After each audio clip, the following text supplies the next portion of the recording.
5 राज्यों के चुनावी नतीजों का कंप्लीट चैप्टर आज आपको दिखाऊंगा। हिंदू कैसे नरेंद्र मोदी के नाम पर हरियाणा से लेकर महाराष्ट्र से लेकर बिहार से लेकर यूपी से लेकर बंगाल तक में एक साथ खड़ा हो जाता है, सब कुछ भूल भाल के। आज आपको दिखाऊंगा क्यों मुसलमानों ने ममता का साथ छोड़ दिया। क्या ममता भवानीपुर भी हार जाएंगी? इन 5 राज्यों का मैसेज क्या है? क्या देश की राजनीति में अब यूपी भी बीजेपी का सेट हो चुका और 2029 में नरेंद्र मोदी को टक्कर देने वाला कोई बचेगा ही नहीं? क्या सब बताऊंगा, लेकिन पहले एक ट्रेलर देखें जो आज बीजेपी को महाजीत मिली।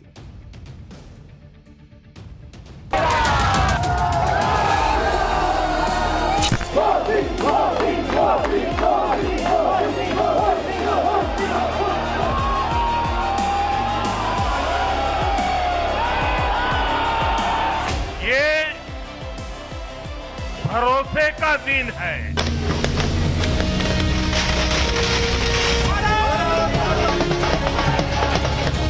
आज से बंगाल भय मुक्त हुआ है और आज गंगोत्री से लेकर गंगा सागर तक कमल ही कमल खिला हुआ है।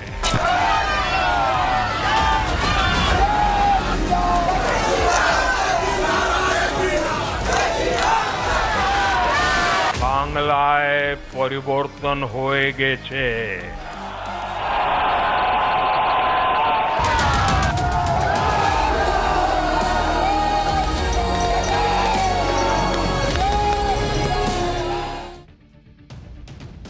भाई आज से 10-12 साल पहले अगर कोई कहता कि बंगाल में बीजेपी का मुख्यमंत्री होगा तो लोग हंसते, कहते कि पगला गए हो, बंगाल में बीजेपी कहां से आ जाएगी।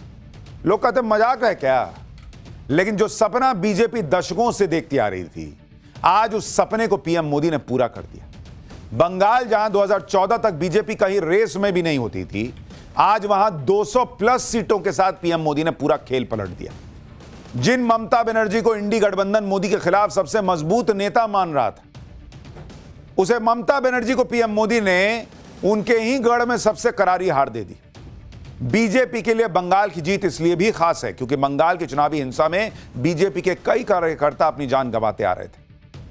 और हमने आपको पाठशाला में कहा था कि ममता बनर्जी के साथ मुसलमान का वोट तो एकमुश्त जाता है, लेकिन अगर हिंदू एकजुट हो गया बंगाल का और बिना डर के वोट कर पाया तो इतिहास रच देगी बीजेपी। और वो दोनों चीजें हो गई, हिंदू एकजुट भी हो गया और बिना डर के वोट भी कर पाया। और तीसरी चीज हो गई कि मुसलमान ने भी ममता बनर्जी का साथ छोड़ दिया।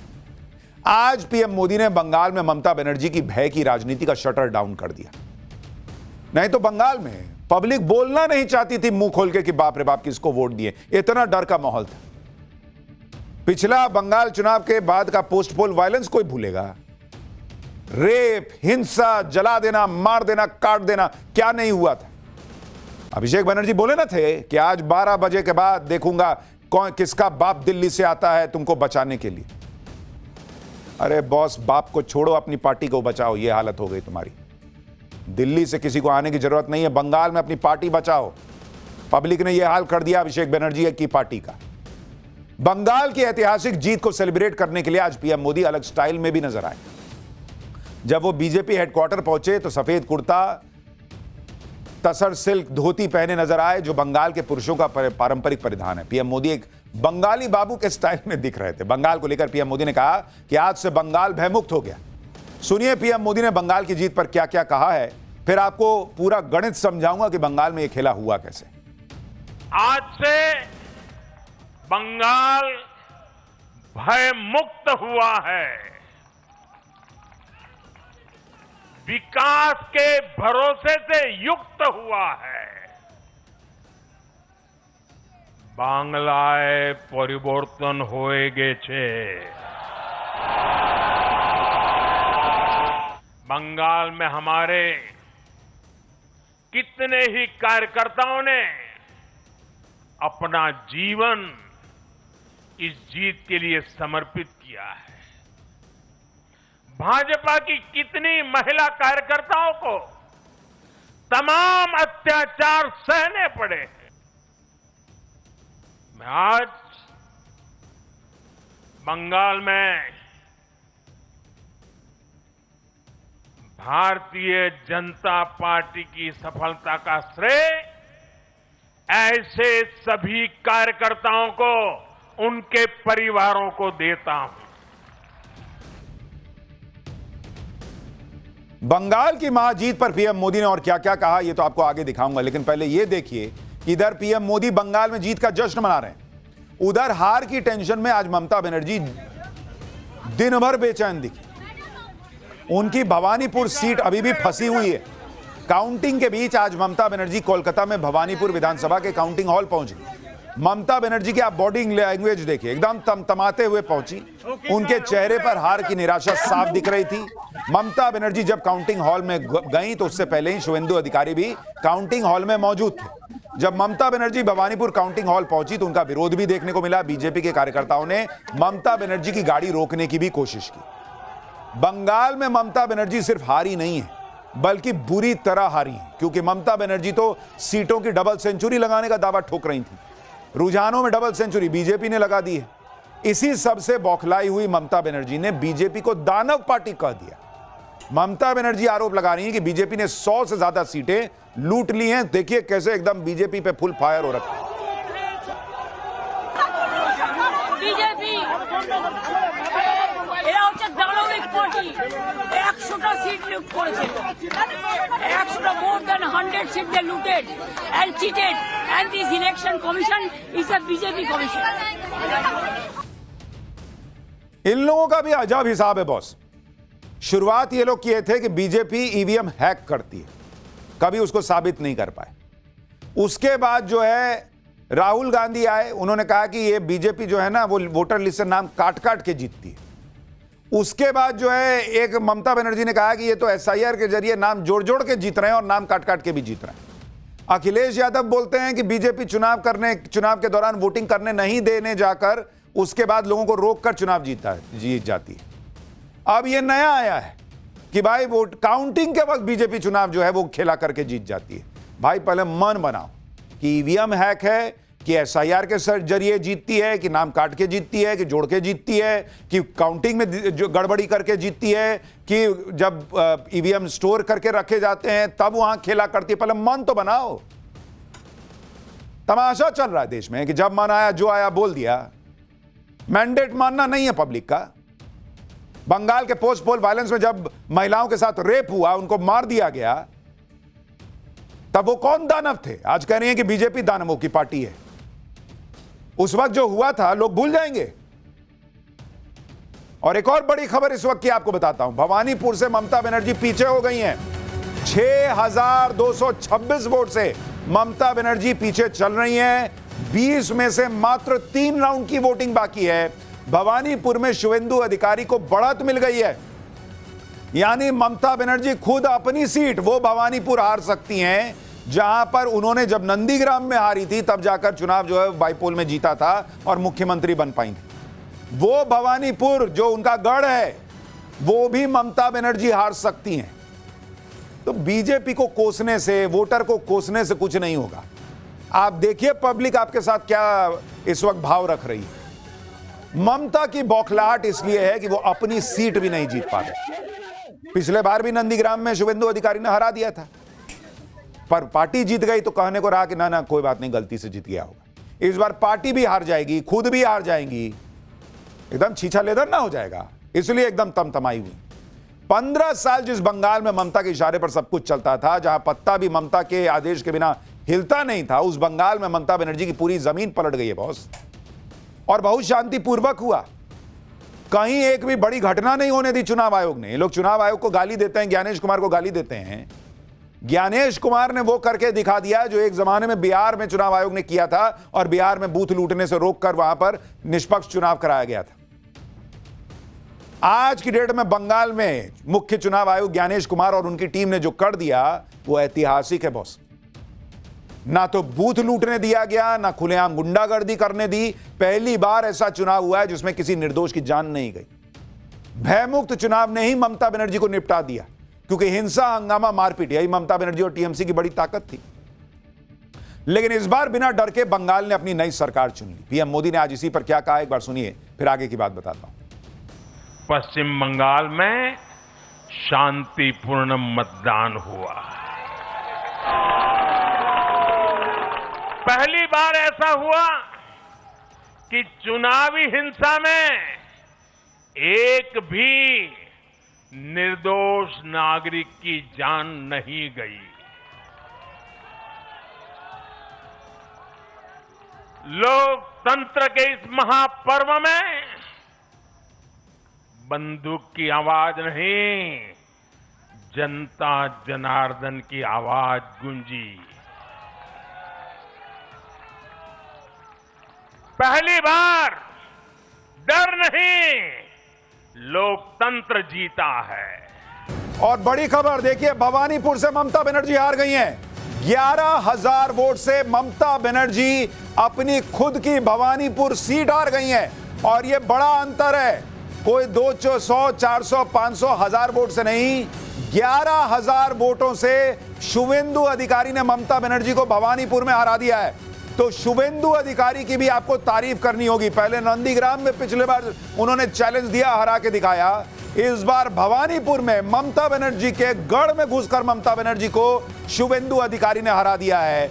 ममता बनर्जी के लिए यह बहुत बड़ा झटका है। पार्टी हार चुकी, 100 के नीचे आ चुकी, उनका लीडर हार गया है।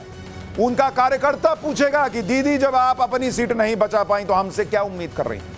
वो क्या रिव्यू मीटिंग करेंगी? सब कहेंगे कि आप अपना नहीं जीत पाई, हमसे क्या पूछ रही हैं कि हम में क्या कमी रह गई? जिस प्रदेश की जनता ने मुख्यमंत्री को हरा दिया, बॉस, जो कहती थी कि भाई हम तो सबकी सुनते हैं, यहां तो भाई सब साथ में मेरे साथ चलते हैं, उनको 11,000 वोट से भवानीपुर में हरा दिया बीजेपी ने शुवेंदु अधिकारी। और इसीलिए मैं कह रहा हूं कि बीजेपी की बंगाल की जीत ऐतिहासिक है, हिस्टोरिक है, बहुत बड़ा दिन है, क्योंकि बंगाल में ममता बनर्जी को हराना यह बीजेपी का सपना था। बीजेपी ने जीत का जश्न फुल बंगाली अंदाज में मनाया। रुझानों में बढ़त के तुरंत बाद ही बीजेपी ऑफिस में मछली ऑर्डर कर दिया गया था, क्योंकि ममता बनर्जी कह रही थी कि भाई ये लोग आएंगे तो बंगालियों को मछली नहीं खाने देंगे। वो बोले अरे रुकिए, अभी मछली जो है कटेगा बनेगा। बीजेपी ऑफिस में कार्यकर्ताओं के लिए मछली चावल का इंतजाम हुआ। देख रहे हैं आदमी क्या न्यूज बताएगा, क्या तस्वीर देखेगा, आधे में तो भूख लग जाएगी। मछली चावल चल रहा है भाई, बीजेपी ऑफिस में मछली चावल पार्टी हुई है, क्योंकि चुनाव के दौरान ममता बनर्जी जो बोली थी कि मछली अंडा सब बंद हो जाएगा, उसका नैरेटिव तोड़ दिया। वहीं जीत के बाद बीजेपी ने कहीं मछली खिलाई तो कहीं बिरयानी का भी इंतजाम था। चुनाव के दौरान प्रधानमंत्री नरेंद्र मोदी ने झालमुड़ी से भी बंगाल के लोगों का दिल जीत लिया। ऐसे में आज बीजेपी के कार्यकर्ताओं ने जीत की खुशी में लोगों को झालमुड़ी भी खिलाई कि खाओ भैया, झालमुड़ी भी खाओ। तो एक तरफ जश्न का माहौल था, दूसरी तरफ कई जगहों पर बवाल हुआ। भवानीपुर में काउंटिंग के दौरान बीजेपी और टीएमसी के कार्यकर्ता आमने सामने आ गए थे। बीजेपी के कार्यकर्ताओं ने टीएमसी के कैंप को घेर लिया, जिसके बाद जमकर तोड़फोड़ की गई। भाई ये नहीं करना चाहिए बीजेपी के लोगों को, लेकिन उनके अंदर इतना गुस्सा है, क्योंकि हर चुनाव में, चुनाव के बाद, चुनाव के पहले खाली बीजेपी वाले मारे खाते थे, पिटाते रहते थे। आज टीएमसी वाले को दौड़ा रहे हैं। हालांकि नहीं करना चाहिए, लेकिन गुस्सा इतना है, क्या कीजिएगा। अभी मुझे लगता है धीरे धीरे कंट्रोल में आ जाएंगे। कुर्सी उर्सी तोड़े हैं भाई, किसी का खून खराबा ना कीजिएगा। आसनसोल के ही बराबनी विधानसभा क्षेत्र में जमकर बवाल हुआ। टीएमसी पार्टी के ऑफिस को आग लगा दी गई। इस दौरान भारी पुलिस बल की तैनाती दिखी। जमुरिया में भी टीएमसी पार्टी के ऑफिस को आग लगा दी गई। आग लगाने के बाद टीएमसी ऑफिस के बाहर बीजेपी का झंडा लगा दिया गया। वहीं मालदा में मुस्लिम बाहुल्य इलाकों में पहले ही सीआरपीएफ जवानों की तैनाती बढ़ा दी गई थी। लेकिन इस हंगामे के बीच सबसे बड़ी बात यह हुई कि कोई बड़ी हिंसा की घटना नहीं हुई। जैसा पिछला पोस्ट पोल वायलेंस था, वैसा कुछ नहीं हुआ। ऐसा इसलिए क्योंकि सेंट्रल फोर्सेस मुस्तैद हैं। इसलिए चुनाव नतीजे वाले दिन भय नहीं, भरोसा दिखा। बंगाल में जनता ने पीएम मोदी के भरोसे के नाम पे वोट दिया। पीएम मोदी ने बंगाल में भय नहीं, भरोसा का जो नारा दिया, उस पर बंगाल की जनता ने भरोसा किया। पीएम मोदी ने आज बताया कि आगे का बंगाल कैसा होगा। बंगाल में बीजेपी पहली बार अपनी सरकार किस तरह से चलाएगी और घुसपैठियों का क्या होने वाला है, ये सारे संकेत पीएम मोदी ने आज महाजीत के बाद भाषण में दे दिए हैं। हर बंगाल वासी को भरोसा देता हूं, बंगाल के बेहतर भविष्य के लिए भाजपा दिन रात एक कर देगी। बंगाल में अब महिलाओं को सुरक्षा का माहौल मिलेगा, युवाओं को रोजगार मिलेगा, पलायन रुकेगा। पहली कैबिनेट में ही आयुष्मान भारत योजना को हरी झंडी दिखाई जाएगी और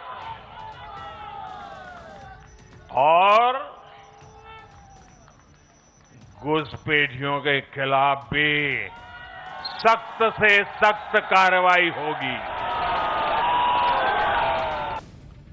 यानी नरेंद्र मोदी ने क्लियर कर दिया बॉस कि जो घुसपैठिए हैं उनको बचाने कोई नहीं आ पाएगा।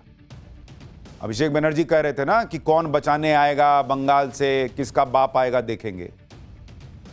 अब घुसपैठियों का इलाज करने के लिए दिल्ली से आएंगे, देखते हैं उनको कौन बचाएगा। नरेंद्र मोदी ने कह दिया है। ममता बनर्जी की करारी हार के बाद बंगाल में प्रशासन भी एक्टिव हो गया। बंगाल के चीफ सेक्रेटरी की तरफ से राज्य सरकार के सभी विभागों के लिए एक चिट्ठी जारी कर दी गई और उसमें कहा गया है कि सभी सरकारी फाइलें और डॉक्यूमेंट संभाल के रख लेना। कोई महत्वपूर्ण कागज, फाइल दफ्तर से बाहर मत लेके जाना। कोई भी फाइल बाहर गई, दस्तावेज खराब हुआ तो फिर देखना। किसी भी फाइल या डॉक्यूमेंट की फोटोकॉपी, स्कैनिंग तक मत करो। सभी फाइलों, कागजों और कम्युनिकेशन का उचित हिसाब रखा जाना चाहिए। यानी ममता बनर्जी की सियासत का बुरा टाइम आज से स्टार्ट हुआ है बॉस। अभी तो वो तमतमाई घूम रही हैं, अभी तो बहुत कुछ उनको देखना है। उनकी सरकार पर करप्शन, वंशवाद और दूसरे जो आरोप लगे हैं उन सब का एक एक करके हिसाब होना तय है। बंगाल में ममता बनर्जी इस तरह हारेंगी इसका अंदाजा बहुतों को नहीं था। बहुतों को डाउट था, हम लोग को भी लग रहा था कि कैसे हारेंगी भाई। क्या बंगाल का हिंदू एक हो सकता है? क्या मुसलमान एक मुश्त और जुड़ गया ममता के साथ तो कैसे हारेंगी? इंडी गठबंधन के अखिलेश यादव तो ममता बनर्जी को जीत की एडवांस बधाई दे रहे थे, लेकिन ममता बनर्जी अपनी ही सीट नहीं बचा पाई। इस हार से बौखलाई ममता बनर्जी अब कैसे कैसे आरोप लगा रही है आप सुनिए। ममता बनर्जी कह रही हैं कि उनको लात मारी गई है। मेरे को पिटाया, मेरे को लात मारा, सीसीटीवी फुटेज सीसीटीवी ऑफ कर दिया। हमारा एक एजेंट को घुसने नहीं दिया, हमको भी। हम 5 मिनट के लिए घुसा था, मैंने रिक्वेस्ट किया था कि हमारा एजेंट को घुसने दीजिए। DO assured me they will be allowed. After that he is not available. Nobody is available. Mamata Banerjee कह रही हैं कि वो अंदर गई थी, उनको लात मार दी गई। बताइए, कोई हिसाब है इस बात? यही काम बचा है सुरक्षा अधिकारियों का कि ममता बनर्जी को लात मारेगी। आज का दिन हिंदुओं के लिए बड़ा दिन है बॉस, क्योंकि आप ये भी देखिए कि बंगाल और तमिलनाडु दोनों ही राज्यों में इंडी गठबंधन का जो झटका लगा है, ये दोनों वो राज्य हैं जहां इंडी गठबंधन के नेताओं पर एंटी सनातनी होने के बड़े आरोप लगे। तमिलनाडु में डीएमके के नेताओं ने सनातन को डेंगू, मलेरिया वायरस क्या नहीं कहा था भाई, डीएमके वाले निपट गए। इसी तरह बंगाल में ममता बनर्जी पर एंटी हिंदू और प्रो मुस्लिम होने के आरोप लगते थे। जय श्री राम सुन के भड़क जाती थी। अब ईश्वर की महिमा कही है कि दोनों लोग जो है, डीएमके वाले भाई साहब भी और इधर दीदी भी, दोनों की पार्टी निपट गई।